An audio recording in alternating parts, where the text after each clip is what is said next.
আর যদি উনি আপনাকে ছেড়ে যেতে না চান, তবে যে কোনো কাহিনী ওনার স্মৃতি ফিরিয়ে আনতে পারবে না দেবী, এটা চিরসত্য।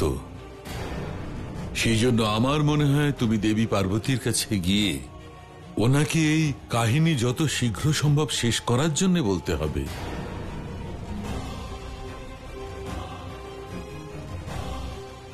কিন্তু এই সময় নির্ধারণ কি করে করা হবে? আমি তোমাকে বুঝিয়ে বলছি। আমাদের দেব আর নারায়ণকে ফিরিয়ে আনবার জন্য ঋষি অগস্ত্যর আশ্রমে যেতে হবে দেবী।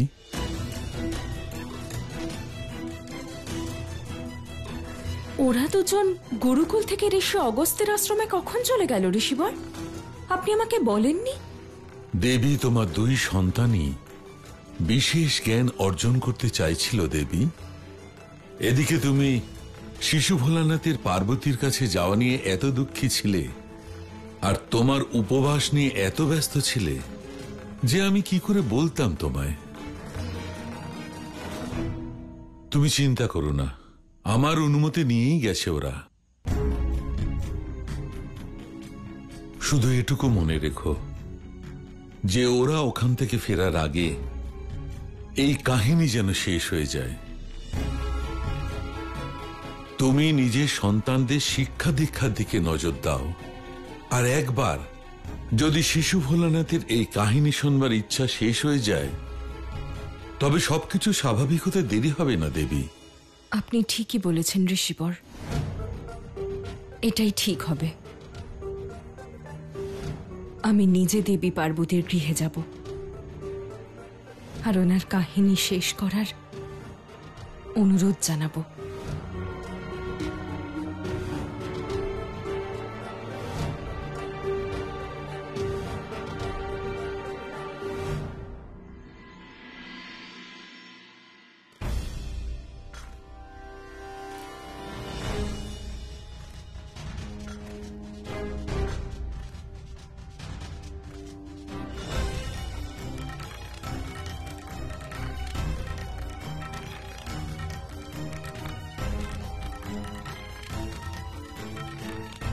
এটা তো নতুন মিত্রের ভবন, আমরা এখানে কেন এসেছি? মা, তুমি আমাদের এখানে কেন নিয়ে এসেছো? আজ তোমায় এখানে নিয়ে আসার এক বিশেষ উদ্দেশ্য আছে শিব। এসো আমার সাথে।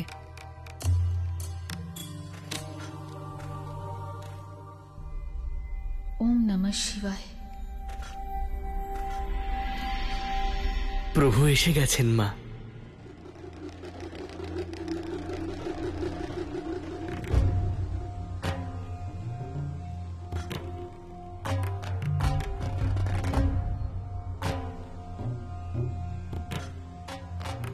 আপনি এসে গেছেন?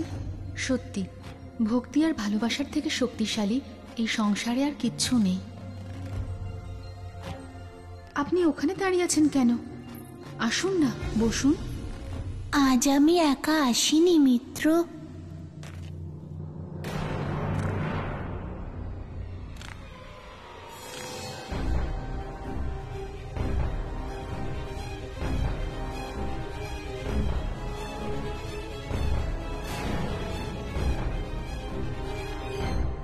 প্রণাম দেবী।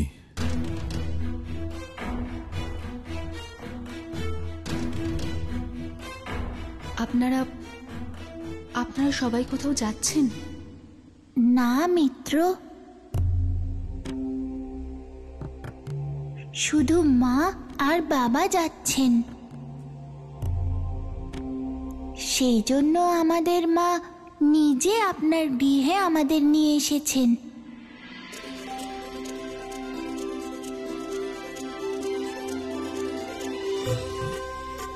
ঠিক বলেছে শিব।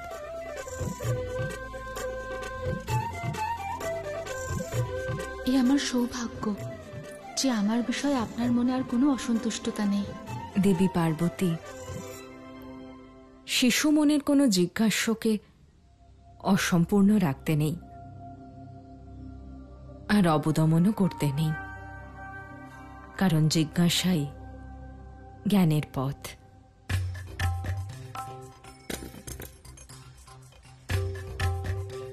যদি সেই পথ বন্ধ হয়ে যায় তাহলে জ্ঞানের পথও বন্ধ হয়ে যায়, আর শিশু মন সেই অসম্পূর্ণ জিজ্ঞাসাতে আটকে যায়। তখন সে অন্য কোনো বিষয় মনোযোগ দিতে পারে না।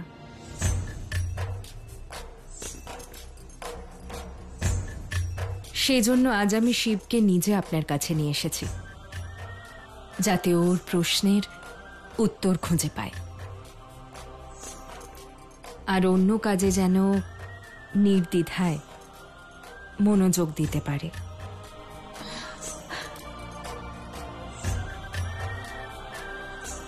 এটা তো সত্যি সত্যি খুব ভালো কাজ করেছেন আপনি। সবসময় মায়ের সব কাজ ভালোই হয় মিত্র।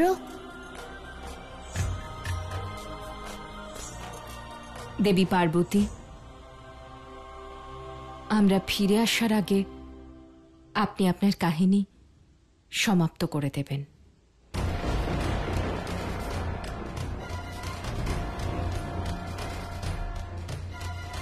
কারণ এর পরে শিব আপনার গৃহে আর আসবে না।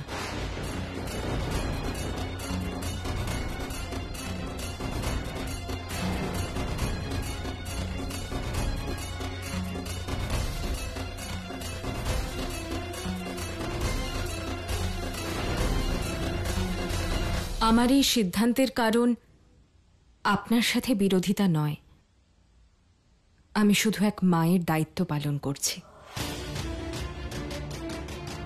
হ্যাঁ দেবী পার্বতী, আর এইবার তো আপনি অনেকটা সময় পেয়ে যাবেন, কারণ আমরা দুজন এখান থেকে পুত্র দেব আর নারায়ণকে নিতে মহর্ষি অগস্ত্যের আশ্রমে যাচ্ছি, আর ওখান থেকে ফিরে আসতে অনেকটা সময় লেগে যাবার সম্ভাবনা আছে। সেজন্য আমাদের ফিরে আসার পূর্বেই আপনাকে আপনার কাহিনী শেষ পর্যন্ত শুনিয়ে দিতে হবে দেবী পার্বতী। আশা করি যে আপনি এই সময়সীমার খেয়াল রাখবেন।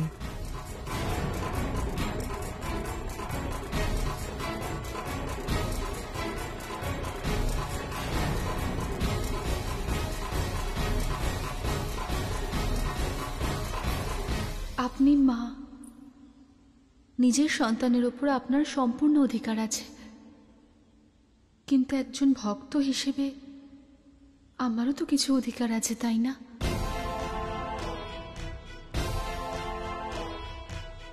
এইভাবে মিত্র শিবের সঙ্গে আমার দেখা হওয়ায় বাধা দেওয়াটাও ঠিক কাজ তো নয়, তাই না?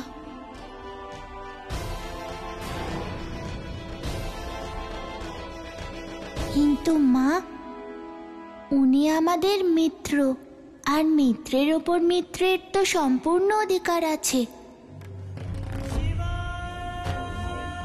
আর তুমিই তো আমায় বলেছিলে যে মিত্রতার সম্পর্ক সর্বশ্রেষ্ঠ আর পবিত্র হয়।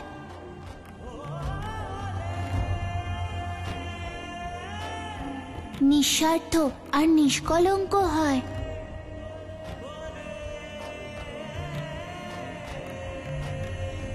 সংসারের প্রতিটা সম্পর্ক জন্মের সাথে সাথেই তৈরি হয়ে যায়, কিন্তু এটাই একমাত্র সম্পর্ক যা জন্মের সাথে সাথে তৈরি হয় না।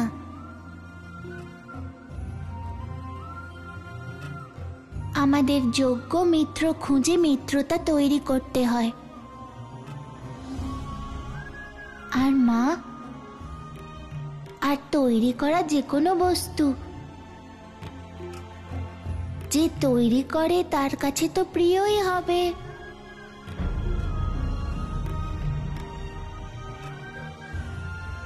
সেই জন্য মিত্রের সাথে দেখা করতে না দেওয়া। ঠিক আছে, আমি ফিরে আসার পরে এই বিষয়ে ভাবব।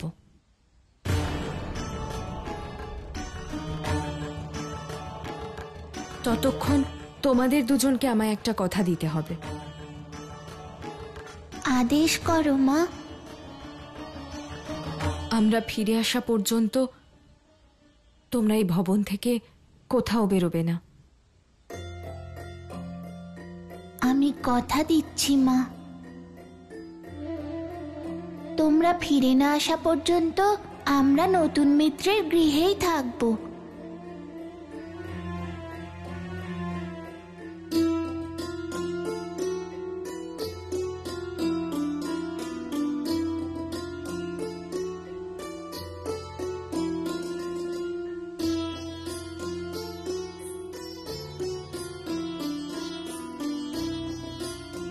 নিশ্চিন্ত হলাম।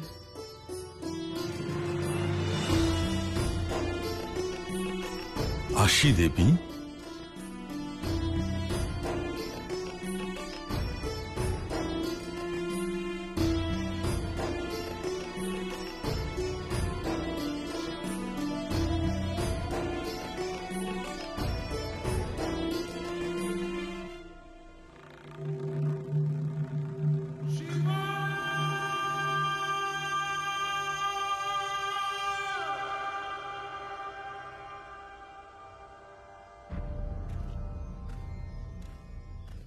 দেবী, আজ আমি খুবই আনন্দিত।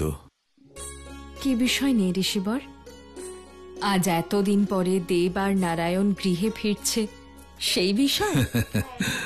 হ্যাঁ দেবী, সেই বিষয়ে আনন্দ তো আছেই, কিন্তু তাছাড়াও আনন্দিত হবার আরো একটি বিশেষ কারণ আছে।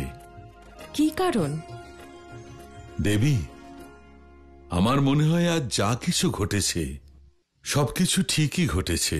দেবী পার্বতী যে মহাচ্ছন্ন হয়ে রয়েছেন, সম্পূর্ণ কাহিনীটা শুনিয়ে তিনি ওই মোহ থেকে মুক্ত হতে পারবেন। উনি এ বিষয়ে যথেষ্ট সন্তুষ্ট হবেন যে যা কিছু তিনি করতে পারতেন তার সমস্ত চেষ্টাই উনি করেছেন। পরিণাম যাই হোক দেবী, উনি কোনো খামতি রাখবেন না। আর দ্বিতীয় কারণ হল দেবী যে আমাদের শিশু ভোলানাথ আর মূঢ় এবার মুক্ত হয়ে অন্য কার্যে মনোনিবেশ করতে পারবে। শিবের ফেরার পরে আমার একটাই লক্ষ্য হবে ঋষিবর, শিবকে এই সংসারের আর ব্যবহারিক জ্ঞান দেওয়া। ব্যবহারিক জ্ঞান দেবে আমাদের শিশু ভোলানাথকে? এখানে একটু সংশয় আছে দেবী। কিসের সংশয়? যিনি সংসারে অপরিসীম, যার মধ্যে সমস্ত জ্ঞানই রয়েছে, সেই শিবকে তুমি সংসারের ব্যবহারিক জ্ঞান দেবে কি করে? সতী যে সাংসারিক জ্ঞান লাভ করার জন্য কৈলাসে গিয়েছিলেন, তা কি উনি লাভ করেছিলেন? দেখতে গেলে তো সতী বিয়ে করে কৈলাসে চলে গিয়েছিলেন, কিন্তু ওনার বৈবাহিক জীবনের সত্যতা অন্য কিছুই ছিল। বৈবাহিক জীবনের তো একটাই সত্যতা হয় মিত্র, সম্পর্কের মধুরতা, সমর্পণ আর বিশ্বাস। সম্ভবত এগুলোরই অভাব ছিল সতীর বৈবাহিক জীবনে, আর তাই সতী আর শিবের মধ্যে দূরত্ব বেড়েই চলেছিল। যখন আধার দুর্বল হয় তখন সামান্য নির্মাণও ধরাশায়ী হয়ে যায়। হয়তো এটাই কারণ ছিল ওনার দূরে যাওয়ার।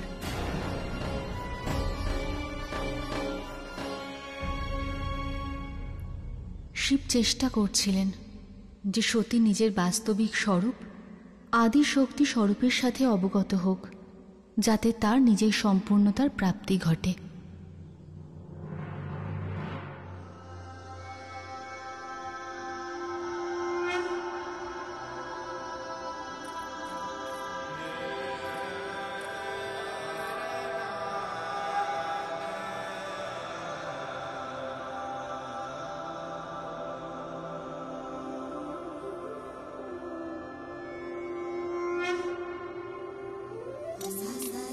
ক্ষমা করবেন, মনে একটা প্রশ্ন ছিল, আপনি কি উত্তর দেবেন শিব? আপনি কার ধ্যান করেন? এত মন দিয়ে কার কথা স্মরণ করেন? তোমার এই প্রশ্নের উত্তর সময় এলে আমি অবশ্যই দেব। তোমায় প্রতীক্ষা করতে হবে। এসো, এসে আমার বামাঙ্গে বসো। বামাঙ্গেই কেন? কারণ স্ত্রী স্বামীর হৃদয়ে বিরাজ করে। বামাঙ্গ আর হৃদয় শরীরের বাম অংশে থাকে। সেই কারণে স্ত্রীর স্থান স্বামীর বামাঙ্গে হয়ে থাকে। হ্যাঁ সতী, তাই স্ত্রীকে বামাঙ্গী বলা হয়।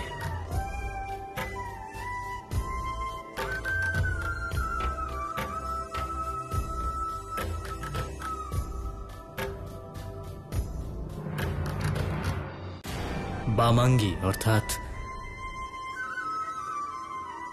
জীবনের প্রধান অঙ্গ।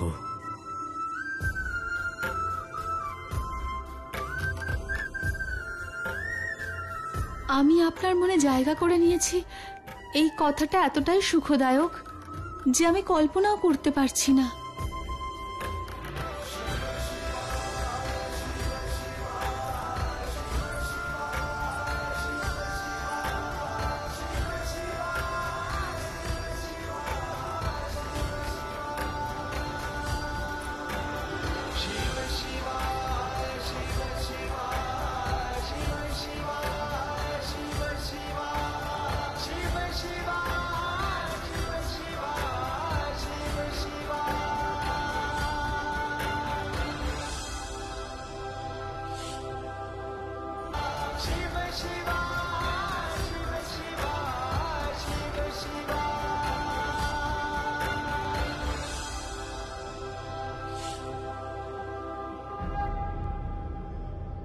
সতী, আমার হৃদয় বিরাজ করা ছাড়াও অন্য এক স্বরূপ আছে তোমার, যার সাথে তুমি এখনো সম্পূর্ণ পরিচিত হওনি। তা হলো আদিশক্তির স্বরূপ।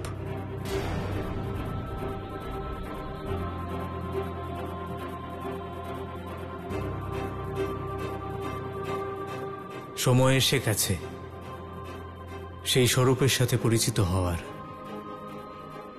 তার শক্তির সাথে অবগত হওয়ার। এই প্রক্রিয়া তোমার জন্য অনিবার্য সতী। আমি আমার সেই স্বরূপকে জানতে চাই শিব।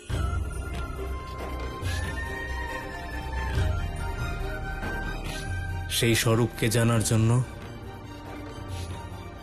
তুমি প্রস্তুত হও। আমি তোমার সেই সুপ্ত চেতনাকে জাগ্রত করব, যা তোমার অবচেতনে অবস্থিত। নিজের চোখ বন্ধ করো সতী।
এবার চোখ খোলো সতী।